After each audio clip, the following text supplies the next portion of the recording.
Salut, peuple congolais. Il y a 3 ans aujourd'hui que Bunagana est tombé.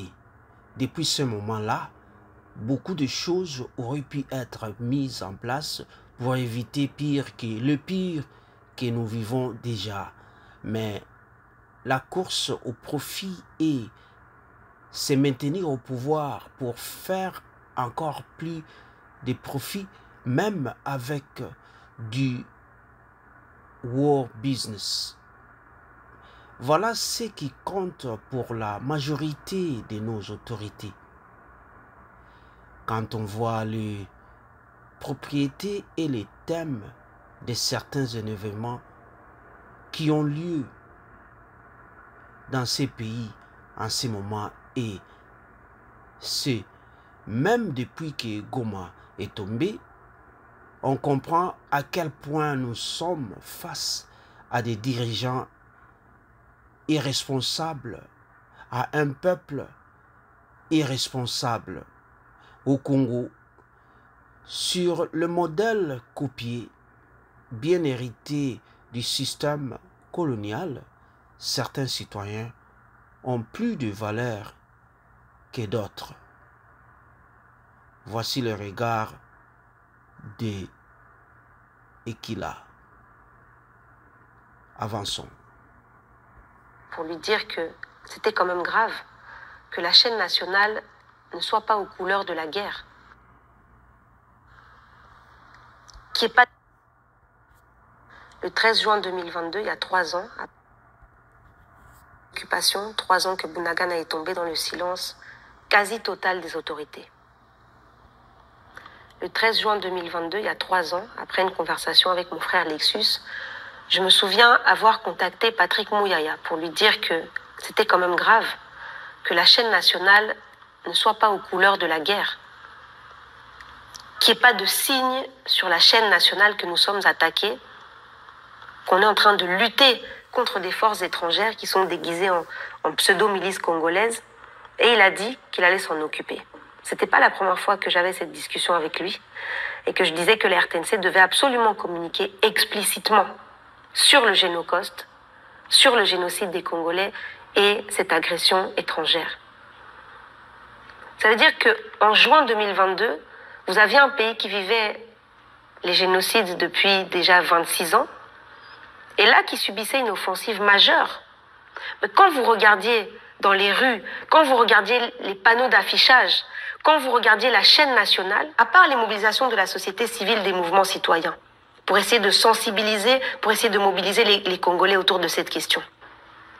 Si vous n'étiez pas de Kinshasa, que vous étiez en visite par exemple au Congo, que vous ne connaissez pas le pays, vous ne pouviez même pas vous douter qu'il y a quelque chose de grave qui est en train de se passer à l'est du pays. Quelque chose de beaucoup plus grave que d'habitude. Et la vie a continué comme ça pendant 2 ans.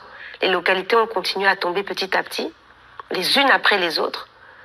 Même les pseudo-élections là, qui ont été organisées en annihilant tout simplement la participation des territoires occupés par le M23. Mais d'une façon où c'est comme si les citoyens congolais qui se trouvent sur ces territoires-là n'avaient aucune valeur. Aujourd'hui, ça fait plus de 4 mois que Goma est tombé. Ça fait 4 mois exactement que Bukavu est tombé.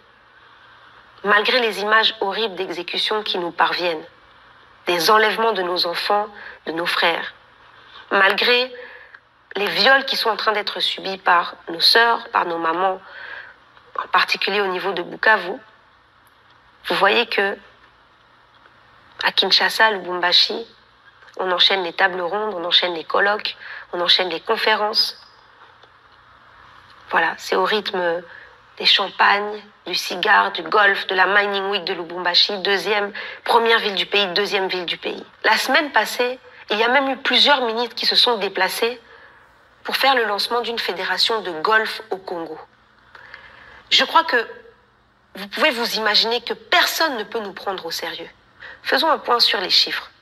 Des chiffres qui n'émeuvent que trop peu la classe politique congolaise, à part quelques exceptions. On estime que plus de 3000 personnes sont mortes durant la bataille de Goma. Aujourd'hui, on sait que plus de 4000 jeunes ont été enlevés, ont été kidnappés, soit torturés, soit abattus, soit ont juste disparu, leurs proches n'ont même plus de nouvelles. À Bukavu, encore avant-hier, on a tous vu passer ces images de nos compatriotes en train de se faire torturer, en train de se faire abattre. À bout portant, en 3 ans, beaucoup de choses, mais alors beaucoup de choses, auraient pu être faites.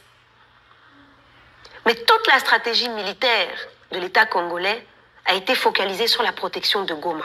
Une ville géographiquement indéfendable, surtout quand vous avez perdu le contrôle de tout ce qu'il y a autour. Le budget de la défense, ils ont fait des COP, ils ont touché des rétrocommissions, même sur l'armement. Donc même sur l'équipement de nos soldats et de notre armée, vous allez toucher des rétrocommissions.